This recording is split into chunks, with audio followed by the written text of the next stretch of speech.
Coming up on today's show, we already know that Riq Woolen got benched against the San Francisco 49ers, but is it permanent? What's the context of the situation? We'll explain coming up in just a matter of moments. Also, have a major injury update on Abraham Lucas. The much-anticipated return is near. Some positive news to get to on the injury front coming up in just a matter of moments. We will put the Niners' loss behind us and look ahead to this weekend's matchup against the Dallas Cowboys coming up on Thursday Night Football. Between now and kickoff, we are in a sub-battle with our Cowboys channel with Tom Downey. We don't want to just beat them on the football field. We want to beat them off the football field as well. Show why you guys are the best fans of the National Football League. Sub for dubs. Let's beat the Cowboys. Reporting the sub-battle of this week. For daily Seahawks coverage, subscribe to the channel now for free. You'll be glad you did.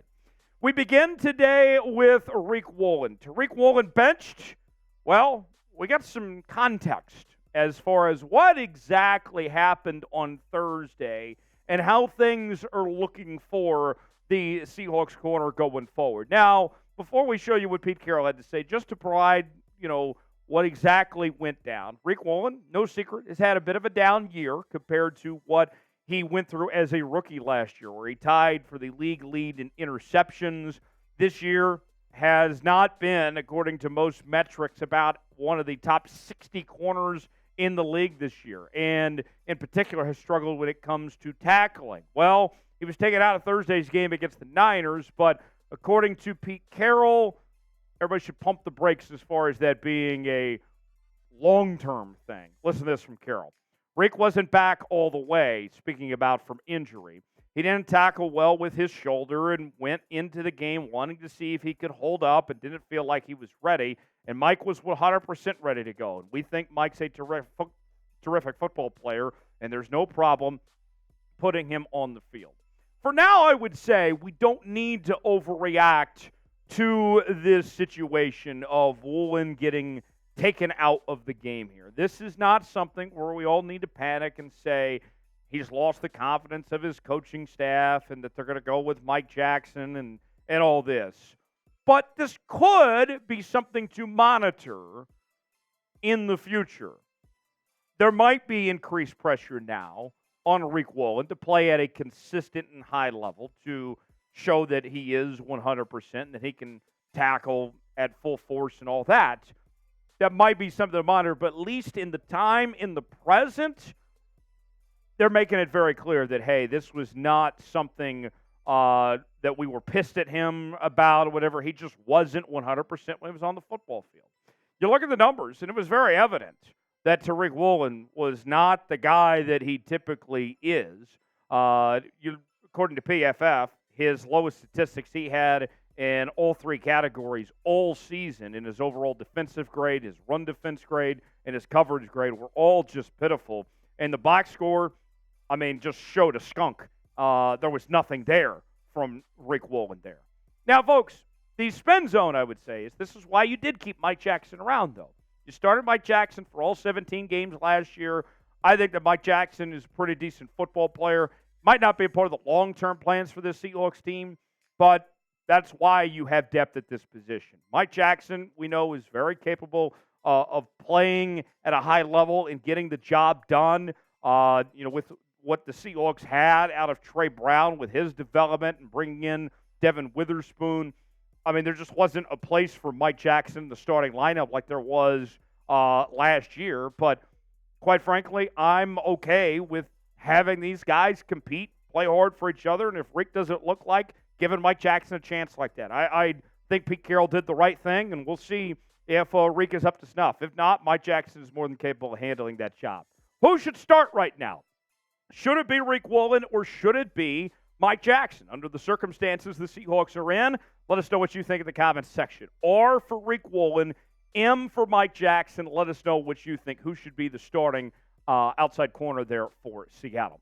Today's show is sponsored by Prize Picks. Prize Picks is the place to go for daily fantasy made easy. It's real simple with Prize Picks. Choose two or more players in any given category. You get the choice of more or less, whether you're talking receiving yards, passing touchdowns, fantasy points, and more. And I got a couple for you for the primetime games over the next couple days. We got Sunday Night Football tonight between the Ravens and the Chargers, then Monday Night Football tomorrow as the Bears face the Vikings. I'm going with Lamar to have more than 234.5 passing yards.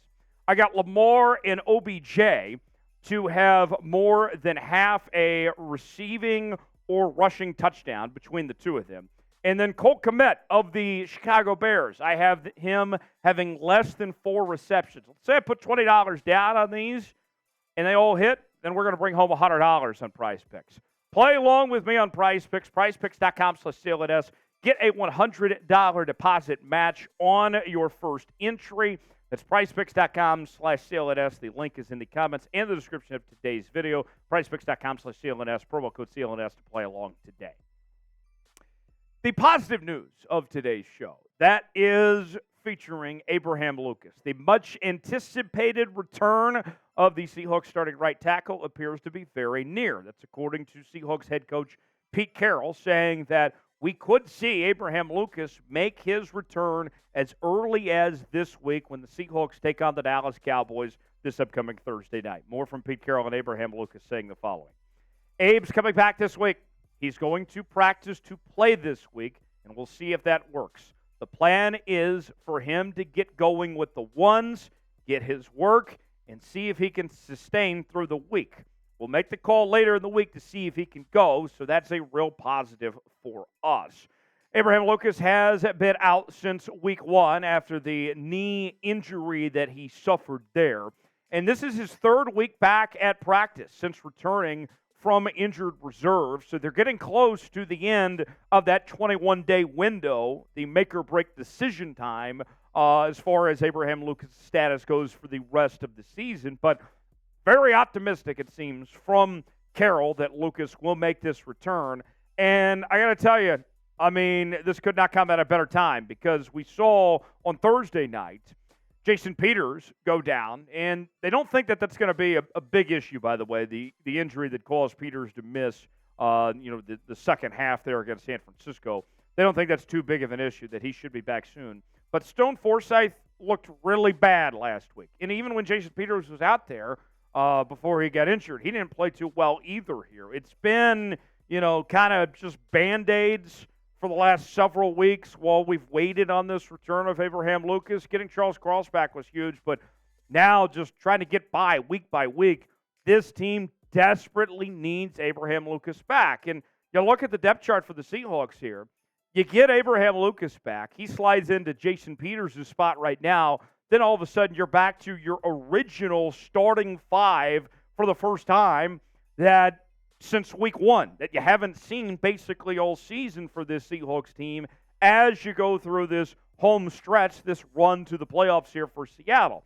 And here's what I mean as far as the issues that we saw from the position this last week against San Francisco here. Jason Peters, his numbers from PFF were not very good at all. Overall grade of 34.5, run block grade of 58.5, and a pass block grade of 26.5 before he suffered that injury. Comparably speaking, Stone Forsythe, who came in, did not see much better success. Overall grade of 46.1, run block grade of 63.5, and a pass block grade of 23.8. This was a problem. The Seahawks really need Abraham Lucas back, specifically for pass blocking to protect Geno Smith and give him that clean pocket. Could make all the difference in the world for this Seahawks team to have a healthy Abraham Lucas back out there, something they've been missing basically all season at this point. Do you think that Abraham Lucas is going to be able to give it a go here on Thursday night? Remember, it's not your typical short week like we think of with Thursday Night Football. Because the Seahawks played on Thursday, then it's a full week of normal prep to get ready for this game. Do you think we see him play on the road against Dallas on Thursday night? Weigh in. Tell me what you think. Y for yes, N for no. Predicted for me in the comments section. Thanks for joining us here on this edition of Seahawks Today. Hope you had a great Thanksgiving weekend. Subscribe to the channel. Let's beat the Cowboys report and new subscribers this week. And we'll see you next time right here on Seahawks Today.